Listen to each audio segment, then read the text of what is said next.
네, 안녕하십니까. 정달령 변호사입니다. 이 방송은 요 사진과 관련한 이야기를 하겠습니다. 여러분, 요 사진에 보이는 요 건축물 보이죠?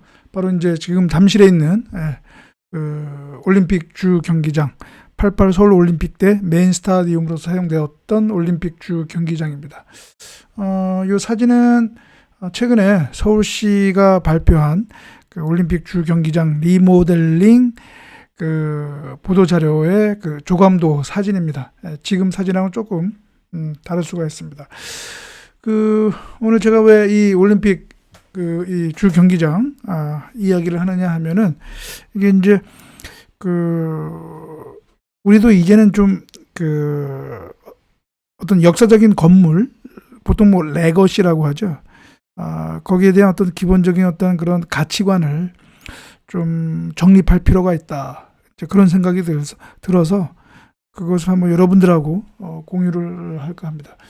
먼저 그 서울시 그 관련 내용을 잠깐 설명드리면, 이것이 어제 이제 서울시가 보도 자료로 밝힌 내용인데요. 여기 보면은 잠실 주 경기장 리모델링 29일 착공, 그죠? 역사성 품은 스포츠 복합 공간으로 탈바꿈, 이렇게 나와 있습니다. 그래서 어제부터 이제 리모델링 사업을 착공을 해서 26년 12월에 이제 준공을 하겠다라고 하는 것인데요. 그래서 완전히 철거하지 않고 그 올림픽 주 경기장 그 기본 뼈대 원형은 보존을 하고, 그래서 그 올림픽 88 서울 올림픽 개최지의 어떤 역사성을 유지는 하겠다라는 거 하는 것이고요. 그리고 그 상부 관람석 3만 개하고 육상 트랙을 이제 새롭게 전면 교체하고요. 그다음에 전광판도 새롭게 또 추가하고요. 북측 그 관중석에. 그리고 기존 그 콘크리트 그 2층 관중석 2층 3층으로 올라가는 그 기존 콘크리트 데크가 있었는데, 그거를 이제 철거를 해버리고 거기에 이제 그 밑에다 보행 광장을 조성을 한다고 합니다. 그리고 지금 있는 학생체육관 그것을 허물고 새로이 신축을 하는데, 그것을 이제 아주 최신식 그 수영장으로 새롭게 신설을 한다고 합니다. 그래서 새로운 스포츠 문화 공간으로 조성을 하겠다라고 이렇게 했습니다. 그 지금 여러분들 그 사진 이제 그렇게 새롭게 리모델링 한 경우에 이제 그 조감도를 보고 있을 텐데요. 기본 이제 뼈대 원형 지붕 있죠, 우리 지붕. 지붕은 그대로 살리고 그렇게 하겠다고 하는 것입니다. 그래서 지금보다는 좀 더 그 쾌적하고 그런 어떤 그 시설 환경이 이제 그 조성이 될 것으로 보이는데, 아마 지금 서울시가 지금 추진하고 있는 2036년 하계 올림픽, 아마 그 유치와 관련해서 지금 이 잠실 올림픽 주 경기장 아마 리모델링을 하는 것으로도 보여집니다. 그렇고요. 그런데 원래 그 오세훈 서울시장이 2007년에 그 서울시장 그 재임 당시에 동대문 야구장하고 동대문 축구장을 허물었죠. 허물고 그 자리에 그 동대문 디자인 플라자 DDP라고 여러분들 약간 우주선 같은 그런 흰색 건물 있잖아요. 그것을 만들었지요. 근데 그때 많은 논란이 있었습니다. 특히 스포츠계는 이 우리 동대문 야구장과 동대문 축구장은 어떻게 보면 우리 그 대한민국 스포츠에 어떻게 보면 그 역사성을 지니고 있는 아주 그 건축물인데, 경기장인데, 그것을 함부로 허무는 이것은 잘못됐다라고 하고, 오히려 그것을 보존을 해야 된다라고 그렇게 주장을 했었는데, 그때 오세훈 시장이 이제 대신 그 허물대 그 돔 야구장을 만들어 주겠다라고 해서 지금에 있는 그 고척동 돔 경기장 그걸 만들었죠. 그러니까 어떻게 보면 이제 달랬던 거죠. 야구계, 스포츠계를 달랬던 건데, 그래서 지금은 그 아예 흔적도 없죠. 그 자리에 가보면 조그만 표지석이라고 할까, 여기가 이제 그 예전에 있었던 그 성화 봉성대인가 그것만 있고, 어떻게 보면 그 봉성대 자리 흔적만 있고, 아예 그 동대문 야구장, 그다음 축구장에 어떻게 보면 그 흔적을 찾을 수가 없게 됐습니다. 그런데 이렇게 어떻게 보면 개발 논리에 충실했던 오세훈 서울시장이 이 올림픽 주 경기장 관련해서는 허물지 않고 철거하지 않고 이제 리모델링을 한다는 것이죠. 그래서 이게 조금 그 오세훈 시장의 개발, 그동안에 보여줬던 개발 논리 이거와는 좀 맞지가 않았었던 거죠. 근데 사실 이 올림픽 주 경기장 그 리모델링은 그 박원순 서울시장 때도 한번 추진이 됐었습니다. 네, 이것이 그때 관련 기사인데요. 2019년도에 그 잠실 주 경기장 그 리모델링 사업이 추진이 됐었습니다. 원래는 완전히 올림픽 주 경기장 뿐만 아니라 그 야구장이죠, 야구장 그 허물고 뭐 돔구장을 또 이렇게 만들기로 하는 아주 대대적인 그런 재개발 사업, 그 일대를 재개발한다는 것도 있었는데, 결국은 이제 민자를 유치해서, 그러나 이제 제대로 안 됐죠.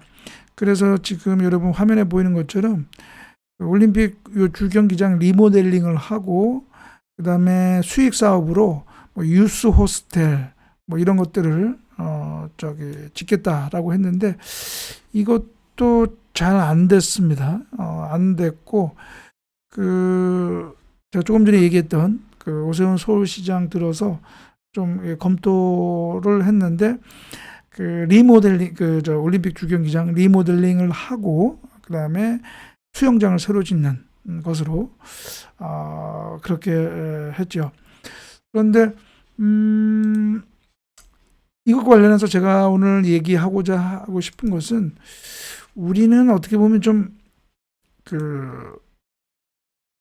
이런 역사성 있는 어떤 건물, 시설에 대해서는 그런 어떤 그 가치를 우리는 좀 존중하지 않고, 쉽게 철거하고, 새로운, 것을 짓는 그런 것에 너무 익숙하지 않는가. 너무 거기에 우리는, 치중하지 않는가. 이제 그런 생각이 들거든요. 외국에 보면 아주 오래된 그런 경기장도요. 외국 정부 지자체는 함부로 허물지 않고요. 가능한 한 그것이 뭐 안전성에 큰 문제가 없으면 기본 원형 뼈대는 살리고 외관만, 그러니까 그 외관이라든가 그런 기본 뼈대는 살리고 그 안에 어떤 그 시설만 최신식으로 바꾸는 그런 리모델링으로 하고 있습니다. 예. 최근에 그 스페인 프로축구 라리가의 이제 레알 마드리드 같은 경우에 그 베르나비우 그 경기장 있지 않습니까? 그거 기본 뼈대 다 그다음에 관중석 다 하고 대신 외관을 싸고 지붕만 덮는 그런 리모델링을 했죠. 그 베르나비우 경기장도 꽤 오래됐죠. 그러나 그렇게 리모델링 하는 것으로 바꿨단 말이죠. 최근에는 이제 그 바르셀로나 FC 홈 경기장 캄프뉴 그 경기장도 리모델링을 하고 지금 있습니다. 그래서 이 외국의 이러한 거는 우리가 좀 본받을 필요가 있지 않은가 싶고요. 이와 관련해서 제가 몇 년 전에 그 언론 칼럼에서 그 관련된 그런 그 글을 썼는데, 헬싱키가 1938년 지은 올림픽 경기장을 허물지 않는 이유는, 이런 제목으로 제가 했는데요. 그 관련 내용이 바로 그겁니다. 그 헬싱키가 원래는 그 1940년 하계 올림픽 개최를 목표로 해서 1934년 2월에 착공을 합니다. 그 헬싱키 올림픽 경기장을. 그래서 1938년 6월에 완공됐는데, 여러분 아시다시피 1940년 이제 제2차 세계대전으로 그 1940년 하계 올림픽 개최가 취소가 되죠. 그래서 1952년 이제 8월 하계 올림픽을 개최를 했는데, 그 이후로 그 경기장이 계속 유지가 됐었습니다. 뭐 중간에 세계 육상 선수권 대회도 개최를 하고요. 그렇게 했고, 2005년 83년하고 2005년에 세계 육상 선수권 대회까지 열었단 말이죠. 그런데 이제 아무래도 낡아서 이것을 새롭게 이제 해야 되는데, 철거하고 새롭게 경기장을 건축하는 것이 아니라 이렇게 외관하고 안에 있는 시설을 현대화하는 그런 리모델링으로 했습니다. 그래서 최근에 그것이 재개장이 되고 헬싱키의 또 새로운 랜드마크가 되고 했거든요.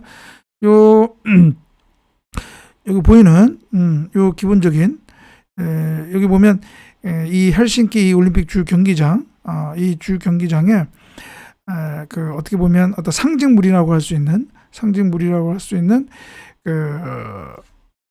성화 봉성대죠. 예, 봉성대. 이 봉성대도 그대로 유지를 했습니다. 유지를 해서 어떻게 보면 그 역사성은 유지를 했었던 거죠. 그래서 그 어떤 헬싱키의 어떤 그러한 논리는 참 우리가 좀 배울만 하다라고 하는 겁니다. 그래서 지금 아주 새로운 랜드마크가 되었죠. 그래서 보면 요 사진에 보면 요것도 하나 타워인데요. 혹시 높이가 72m 되는 타워인데 이것이 이제 헬싱키 시내를 조망할 수 있는 그런 뷰 시설이 되는 거거든요. 그래서 우리도 이런 것들은 우리도 좀 배워야 하겠다라고 이제 생각이 듭니다. 그래서 이 최근에 어제 서울시가 발표한 올림픽 주경기장 리모델링 사업과 관련해서 동대문 야구장 경기장을 허물었던 오세훈 시장이 올림픽 주경기장은 다행히 허물지 않고 리모델링 하는 것으로 한다는 그 소식, 이걸 여러분들에게 설명을 드렸습니다. 그러면 오늘 방송은 이것으로 마치고요. 또 다음 방송에서 여러분 뵙도록 하겠습니다. 감사합니다.